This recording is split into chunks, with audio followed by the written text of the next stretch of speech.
Hey, welcome back everyone to another broadcast of In the Trenches. I'm your host, Tom Warkus, and today I sit down with Alinka Rutkowska, who's the founder and CEO of Leaders Press.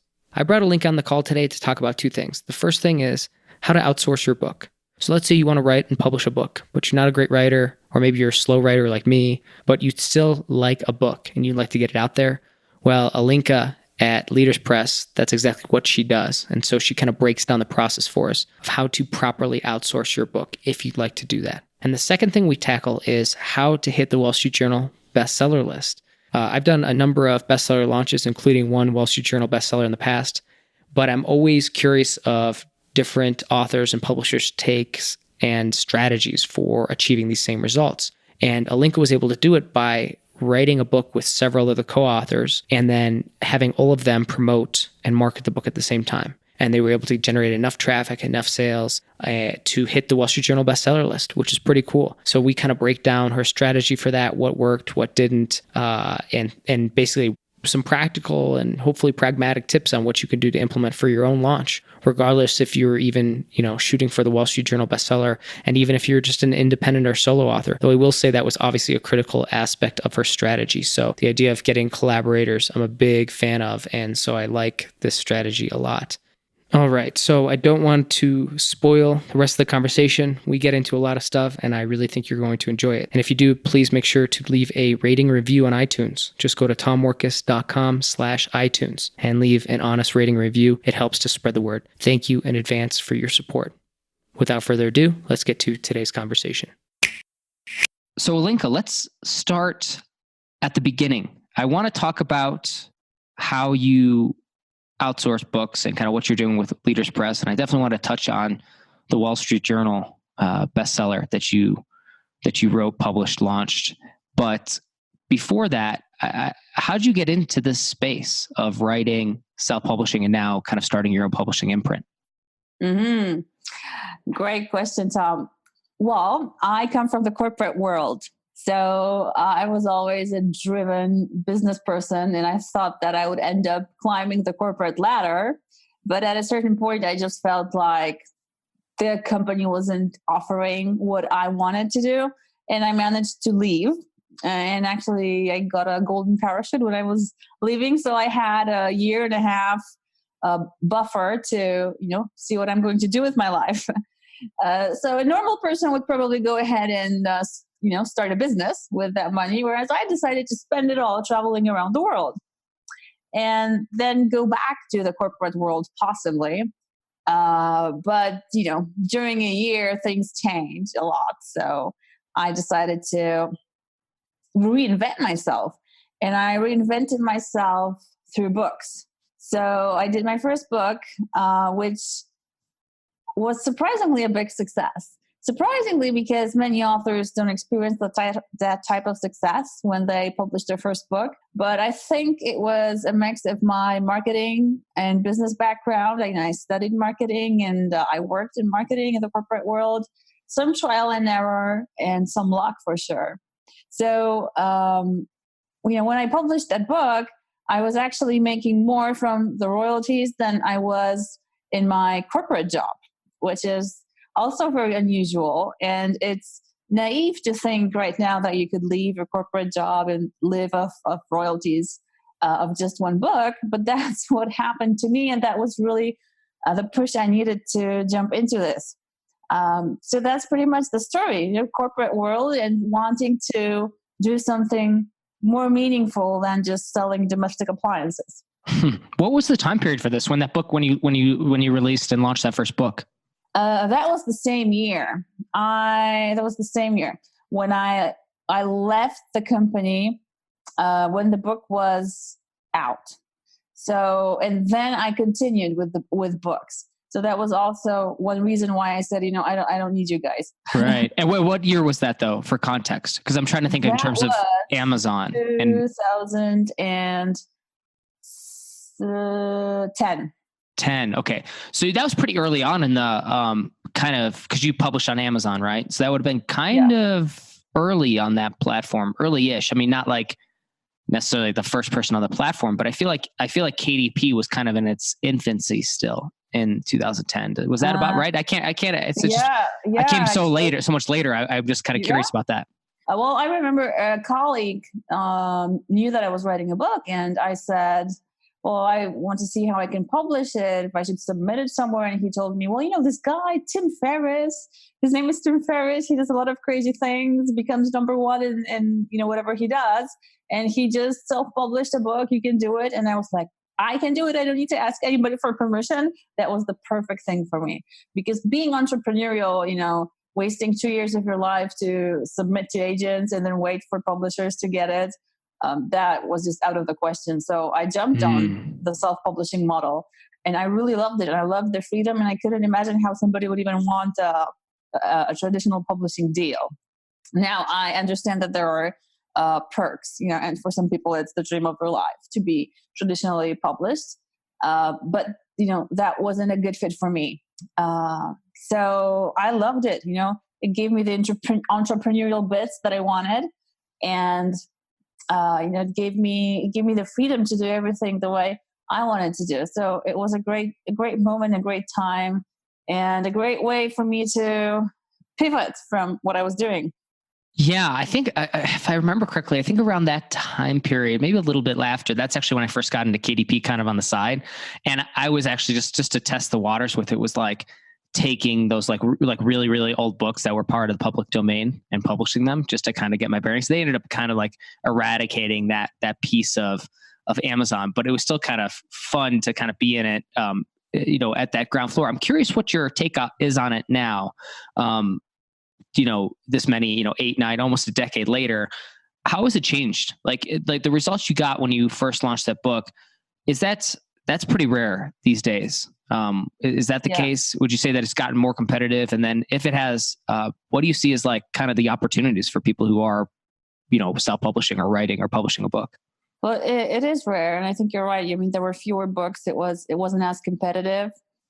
For me also, it wasn't, I didn't have a business vision at the time. It was really a passion project. So my business right now, Leaders Press, and helping entrepreneurs do books. We're working with the co-founder of DHL. We're interviewing him to get his book out. So it's just almost, unbelievable if my 10 years younger self thinks about what I'm doing right now, because it was never, I didn't have this vision, or this end goal. There are some people who have it, right at the start. And I think it's phenomenal. And then they work towards it. But for me, it was really just an evolving passion. That's what I wanted to do. I had the buffer. I had the, 1 year and a half, money for 1 year, for a 1 year and a half, to live on. So I wasn't particularly stressed out about that. But I'm really happy that it was really, just the passion. So now, when somebody says, I work at home. My office is at home. I have little children, and when they're at home, my husband says, "Be quiet because mommy's working," and I almost feel offended because I don't feel like I'm working. Like now, he would be saying to them, "Be quiet because mommy's working." To me, this doesn't feel like work. I'm having a lot of fun. So, so it's where I'm getting at is that many authors or entrepreneurs that I publish now through my hybrid publishing company, they want a lead generation tool. So they don't publish it in order to make money off of the royalties.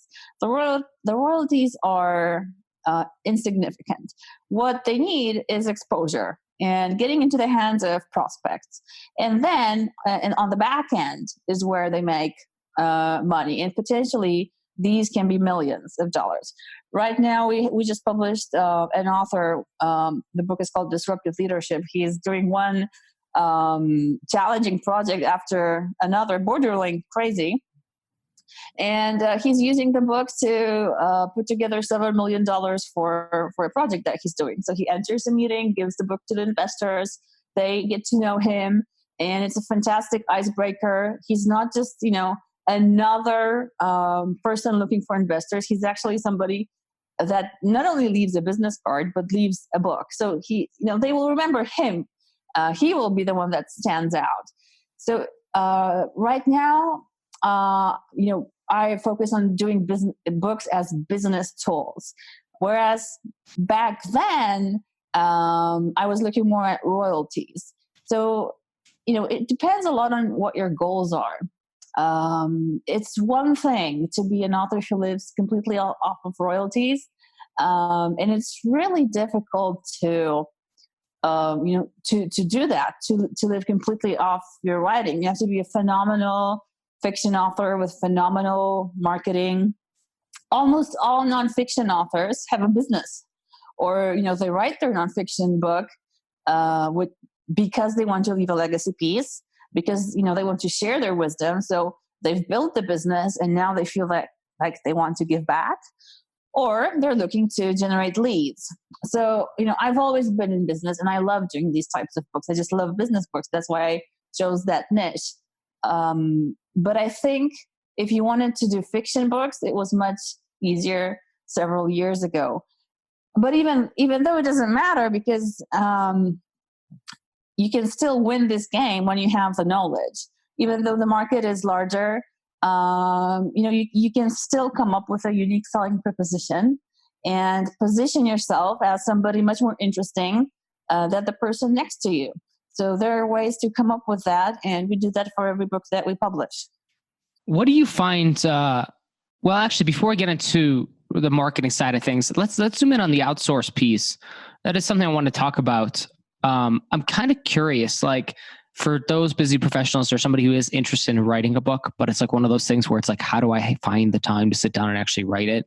So somebody who has the ideas, maybe even the notes, but really struggles on the writing piece. I think this notion of like outsourcing sounds really compelling. It also is one of those things that kind of makes me nervous. I know personally, I've been through a number of writers, and it's definitely hit or miss. And a lot of times it's a miss. Now, obviously that's where I think, where you guys come in with Leaders Press and stuff like that. But just walk me through this process. Like, what do people need to look out for if they want to outsource a project like this? What are things they need to have lined up in a row? What should they expect? How should it kind of flow for them? Right.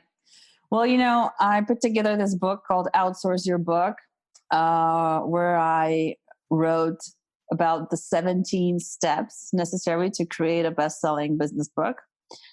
So if you want to outsource each of the 17 steps, then you really become a project manager of your book, and you have to go into each step and find out people to do that. Like the first step is to position the book correctly.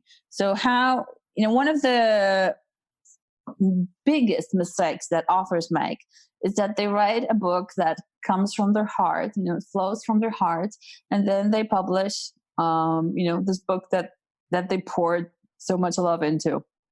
The problem is that the market might not be interested at all in this book.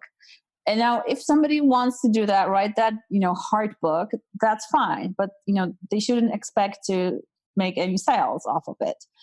Just like a company, does market research before they ever launch a product. In the same way, we do market research, Amazon research, before we come up with the positioning of the book. So in order to do that, you really have to have extensive knowledge of the market. If you want to do it yourself. If not, you need to find that person who will be able to position your book for you. So then again, you need to find several individuals and see if they can do that. So that's a job in itself. It's like becoming the headhunter now to find the person who will do it. Although in Outsource Your Book, I actually give out links to where you can outsource every piece. But there are 17 of these pieces. So, in the end, what I say that there are basically two ways to outsource your book. Either you outsource every single step, and there are 17, or we see if we're a good fit to work together, and then we can take care of the whole project and position your book, interview the author, ghostwrite the book, get it edited, publish it, and launch to bestseller.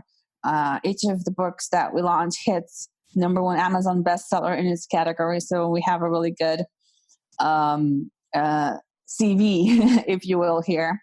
And then you can completely get it off your plate. All you have to do is come up to speak at about 12 interviews, and then we take care of the rest.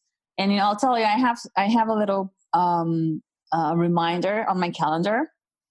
I like to put everything, my to-do list on my calendar. And the first item that I have right on top is a question which says, can I delegate this? So when I look at a task that, I put on my list and I'm supposed to do it, I first ask myself, can I delegate this? And if I can delegate it to somebody in my team, then I go ahead and send that task to them. And sometimes it's a 15-minute thing that I could do, but it just takes my attention away from strategy, from thinking about the big picture, from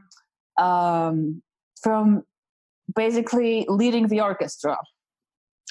Why should I put myself in the shoes of the musicians, where I should be, taking care of the whole orchestra? So I think that's the attitude. If you're outsourcing, it makes sense to outsource the whole project. So here's a question I have, though. If I want to zoom in specifically, I can't obviously disagree with that. That all makes sense to me. But on the writing side, when it comes to kind of outsourcing the writing, it's one of those things where, like, outsourcing everything else, design, formatting, whatever, that all is usually comes pretty intuitively to people, unless you're like you're a designer or you do that. But for a lot of people who are thinking about writing a book, the writing is the one piece of the pie that they think they can actually do or should be doing. So there's like always kind of some friction there. I know. What do you find? So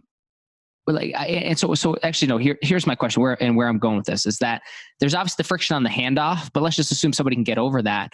What I've experienced is that sometimes, like, varying degrees of skills with ghostwriters and their ability to kind of like take what I'm saying and put it into a written format that is actually compelling and well written, because there's just varying degrees of skills. So I'm kind of curious, what should somebody expect?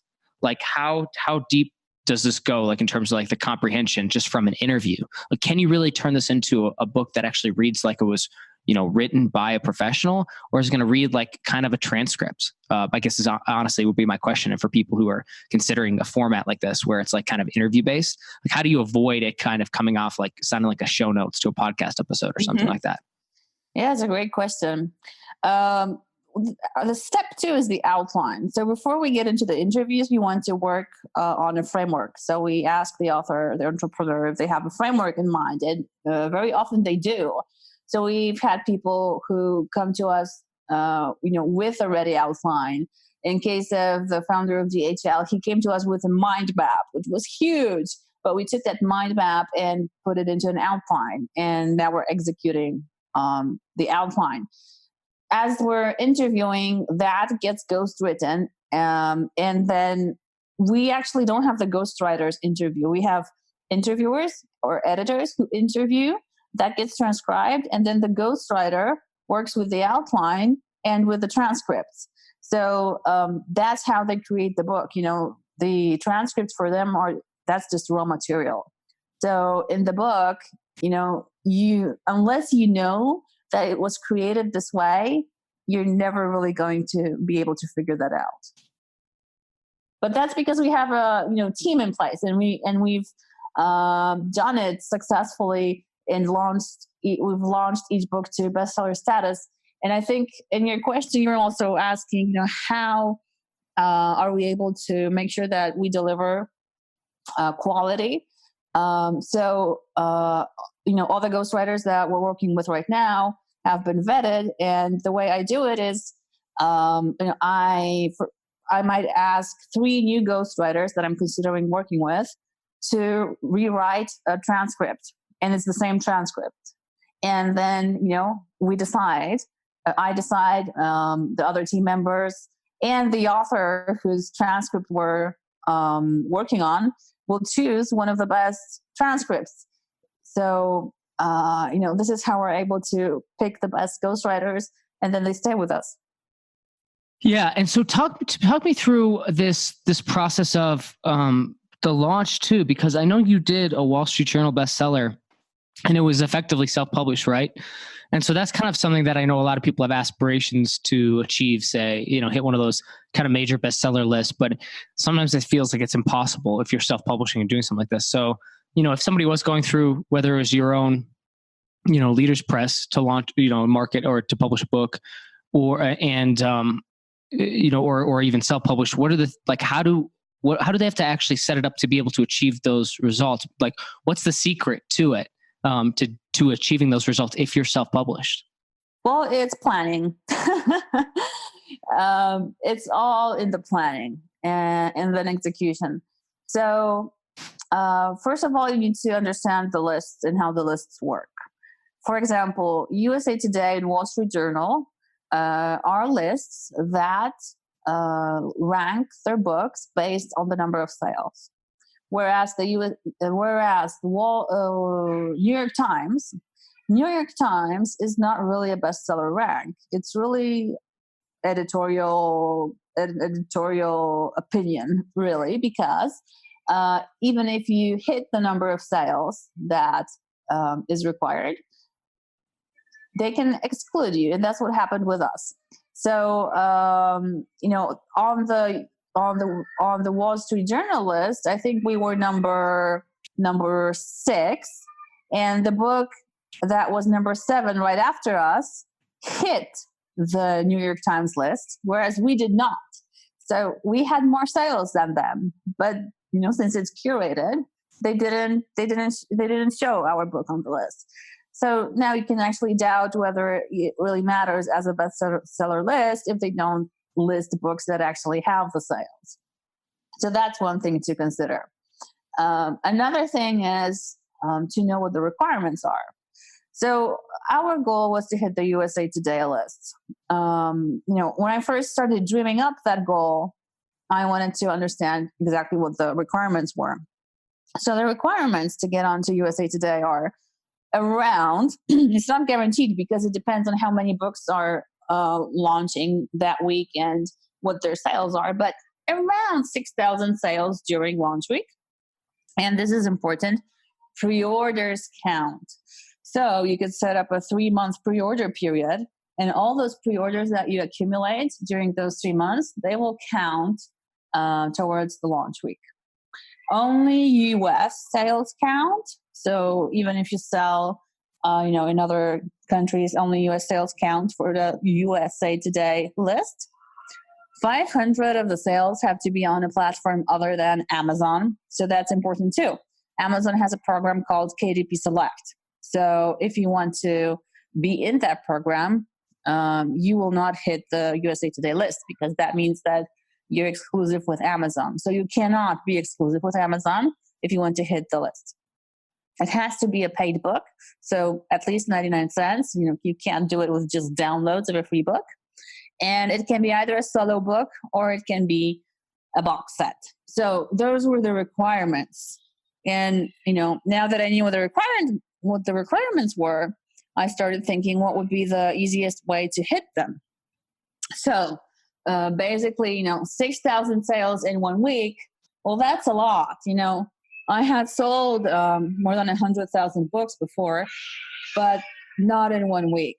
So that's a big number to sell in just 1 week. So I thought, well, then how could we spread it out? So the pre-order period was we immediately took it into account. We really needed to get this out in 3 months or more, because then that divides the number of sales you have to have in that time.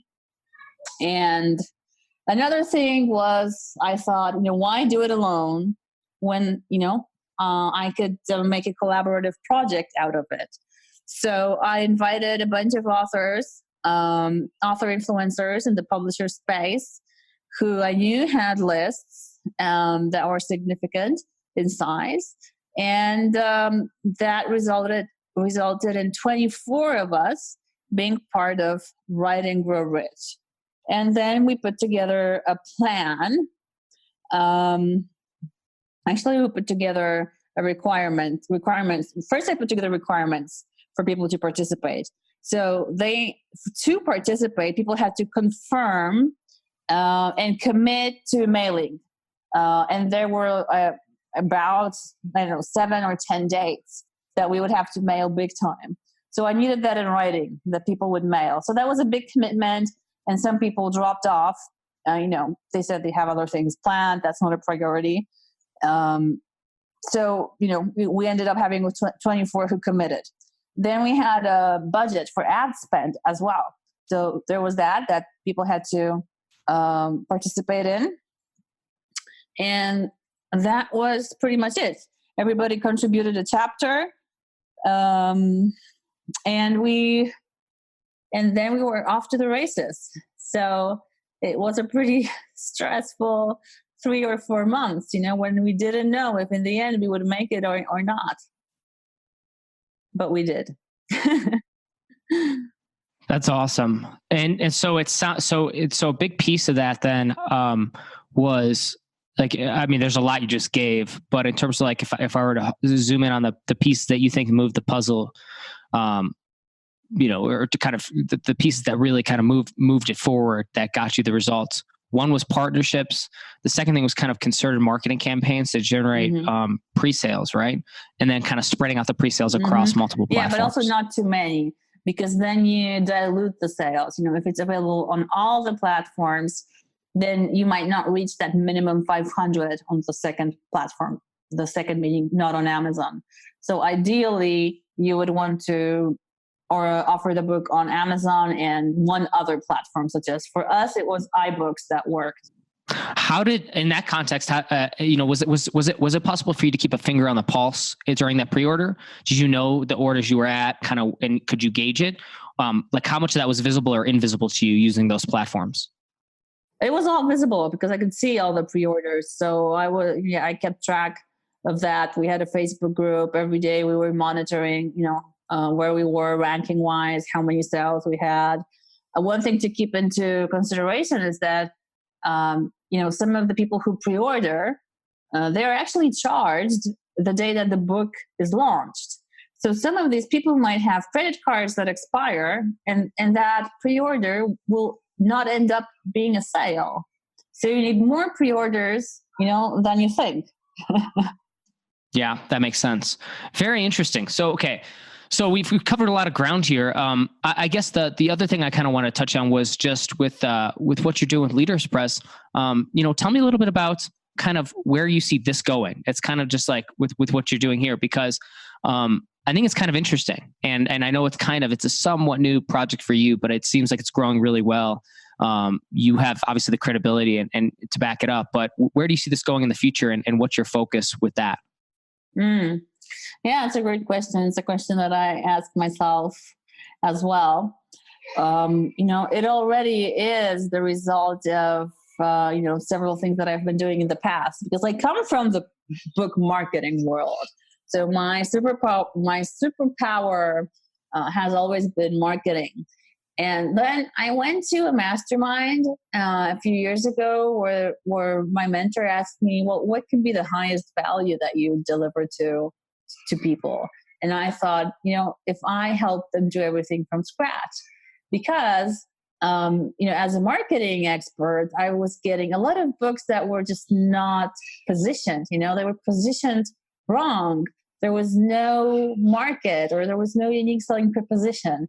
And I thought, if I could just help them from the very beginning and do that, then put together a team to execute the writing and then come back into the launch, that would really be the, highest value I could deliver.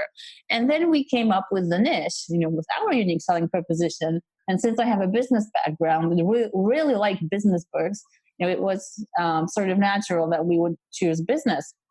And so now I really want to grow Leaders Press. So what I would like to happen is, Leaders Press to be the obvious choice for an entrepreneur who wants to get their book out, who wants to outsource their book. I don't really want people to be, searching or trying to find an answer for this question. I just want them to have it sort of ingrained in their mind that, oh, I need a business book, Leaders Press. That's where I'm going. So, we've had some great wins. Writing Grew Rich was published by Leaders Press, so we can call ourselves a USA Today and Wall Street Journal best-selling press. One of the authors that we're working with right now is Po Chung. He's the co-founder of DHL. So he's the celebrity entrepreneur that we're working with. Everybody else that we've worked with, they are phenomenal CEOs, entrepreneurs. Everybody's a CEO actually for these business books that we've been doing. That's where we specialize. And I really like what we've managed to put together. I have a great flexible team. I'm doing what I love. All our authors are bestsellers. They're growing their business on the back end, so they're very happy. I just we did a book for the number one outdoor kitchen producer in the U.S., Bull Outdoor Products. The CEO was so happy that when I told him that I just moved and now I have a backyard, he sent me their barbecue to Italy. So now I have this monster, beautiful monster in my backyard. But, in Europe, things are not so big as in the US. So, all our guests who come and they see it, they're really impressed. They're like, where did you get that from? And it really makes me happy when I can say that, we just had such a happy client that he sent me this American grill over to Italy. So, just delighting CEOs like that with books that really perform. That's what I want to do. And of course I have some, financial targets as well. But I'm, pretty close to where I want to be. And, I want to keep the high quality, not necessarily doing huge volume, but rather working on projects that we're super excited about. And, finding that right fit, positioning the book in a way that we know that it will hit the bestseller status. So being able to basically choose and sometimes saying no when, the book is not a good fit. So being in that position and just doing a great job. That's where I wanted to go. I love it. And that's a great story. I think that's one of the most fun pieces of like the work we get to do as publishers and entrepreneurs and, creators is just helping other people, just achieve their goals, just and helping out clients, being that person that can serve them in just an incredible way and really create that value for them. I mean, what a great story and just kind of a testament to what you're doing. And again, something that I think is like really underappreciated or something that people don't think a lot about in terms of like, I think, it's not the stuff that's usually spotlighted a lot, but I think just customer success, client success, like satisfaction, that kind of stuff is so critical. And it is actually like, it feels so good. And then of course, conversely, like, it's not so good when things don't pan out, but it's like, it's such a great feeling when you just crush it for a client. So this is awesome. Alinka, I'm very excited for everything you have going on. Where can people reach out to find you and connect with you if they're interested in learning more about what you guys are doing? Sure. Well, the best place to go to is leaderspress.com. There's a link for you to go and get a copy of Outsource Your Book. And we also have another freebie that you can get, Bestseller Creation Secrets for Leaders. So all those goodies are on leaderspress.com. Awesome. Well, Alinka, thank you so much for being on The Trenches. It was a real pleasure. Thank you, Tom. I had a great time. Awesome. Are you trying to grow your online business, but struggling to get new customers consistently and predictably? Are you tired of working nonstop only to see your income plateau? Are you ready to step off the hustle hamster wheel, as I call it, and step onto a path of predictable profit that you can scale as much or as little as you want? Don't worry, you're not alone. I've been there. When I first got started, I didn't have a clue what I was doing. So I started reading blogs and listening to podcasts by people I respected and wanted to learn from. I slowly but surely put their recommendations into practice. But because I wanted to do it all myself, maybe you're something like that, right? And you love to do do it by yourself, learn through trial and error. Well, bottom line is it took forever. Results were unpredictable when I was first getting started. I wasn't sure where to spend my time, money, and energy. And shiny penny syndrome got the best of me on more than one occasion. For many entrepreneurs, the amount I sacrificed, working literally nonstop in some cases in my spare time, and 12 and 14-hour days routinely after going full-time, combined with the endless fog of war, aka that uncertainty that I had to deal with at all times because I was going it alone, I think that would have been enough for most entrepreneurs to throw in the towel. But I was persistent, focused, and I stayed humble. Day after day, I worked to grow the traffic to my website, increase my list of subscribers, and generate a healthy living for my ebooks, e-courses, and other digital products. At least that was the goal. But maybe more important than the work was that I paid attention to what I was doing, including what worked and what didn't. Eventually, I discovered a predictable pattern of growth. And so what I did was I just doubled down on those things, and I scrapped or sidelined the other things that weren't working so well. Finally, 2 years after resigning my commission as a captain in the Army and going full-time on my online business front with my blog, with my podcast, etc., I replaced my income with digital product income. 2 years. And so if that's where it stopped, I would have been happy with it. I would have been happy with the results. I wouldn't have complained. I would have been very content just replacing my income. But the bottom line is it was so much work. I wanted to, see if it could go somewhere else, right? So I just kept doing what I was doing, but better, faster, and more effectively. Again, just kind of applying the same system that I discovered from seeing these patterns emerge, right? So I implemented it, I kept doing it. And eventually replacing my income turned into doubling my income. And then that turned into a little bit more and a little bit more. But not just that, it afforded me the freedom to dictate my day and also choose the projects I want to work on the schedule and on the timeline I want, and to work with the people I want to work with. And to me, that's like a whole new level of freedom, especially coming from the military. It's something I've never really had that level of complete autonomy until I became my own boss. I started my own business, and until it became profitable enough for me to start to take a step back and actually reap the rewards of it. Because it's not all just working. And I do believe it's hard work. And I'll always say that. Nothing about doing this stuff is easy. But at the same time, you've got to reap the rewards at some point and take some of that profit, even if you're just reinvesting it into new assets and things like that. Bottom line is, it can't just be work, right? Entrepreneurship and business is about that result that occurs, the value you've created and the profit, that piece of value that you've captured, okay? And you want to be able to reap the rewards of that profit, of that value, that little sliver of value that you get to capture, that you get to net, right? You want to be able to take advantage of that. Otherwise, the entrepreneurship game really does become just a grind. And for, I think, a lot of entrepreneurs, unfortunately, it becomes meaningless, and that's when they quit. Well, for me, I love this stuff. I really, truly do. I mean, it is my thing. And so that's why I didn't just stop where I was at. I've stayed committed to learning everything I can about all aspects of this online business world and this online marketing world. And I do this through real world application. In other words, I'm currently growing several online businesses, and I'm always putting my ideas to the test in real time with my own money, with my own time and energy, oftentimes with employees, a lot of some stuff more advanced, some stuff more simple, but so varying levels of complexity, and again, in different spaces, different niches. And I can say, bottom line, I've always loved the startup hustle, but I gotta say, it's nice to now be in a position where I can get big results with much less effort, thanks to having built the foundation of my business the right way. And again, I did it all through trial and error, but I don't think that that's the way that everyone needs to do it. And in fact, looking back on it, if I had to redo it, I don't know if I would. It was so difficult to just go it alone and try to figure everything out by myself. So one of the things I've tried to do is give back with this podcast, with my blog, and with my newsletter.